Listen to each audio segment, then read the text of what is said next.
County. Good evening, everyone, and thank you for joining us. Plans for a chicken plant southwest of Lincoln are causing quite a stir. And those who live in the area are taking action. Channel 8 Eyewitness News reporter Brent Bonfleur has more details in our top story tonight. Brent?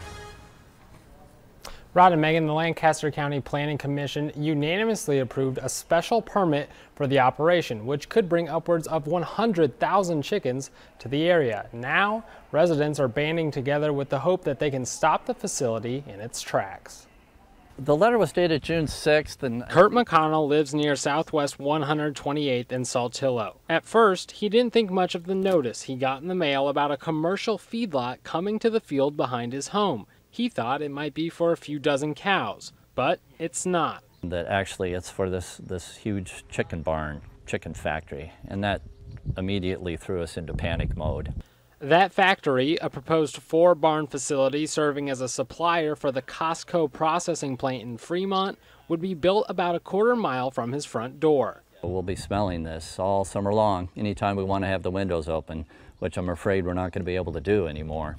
A special permit was approved for the building last week, which McConnell says was a shock. Now he's joining forces with his neighbors, forming a group called the Lancaster Hills Alliance to voice their concerns. It makes me not want to have an appetite. Those concerns hit home for Ken Tesser, whose family owned the land the facility would be built on for decades. He says residents have a host of concerns, ranging from environmental impacts and loss in property values to the impact the plant would have on nearby schools and churches.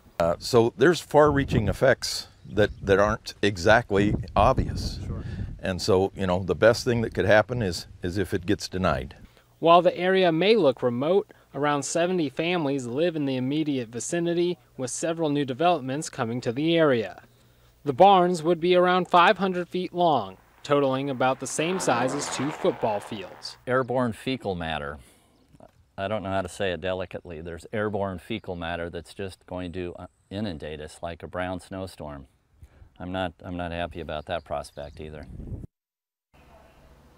The Planning Commission is scheduled to host a public hearing and vote for July 18th. If the Commission's decision is appealed, which appears likely, the issue would then go before the County Board. And of course, we'll keep folks updated as this goes forward. Brent Bonfleur with our top story tonight. Thank you.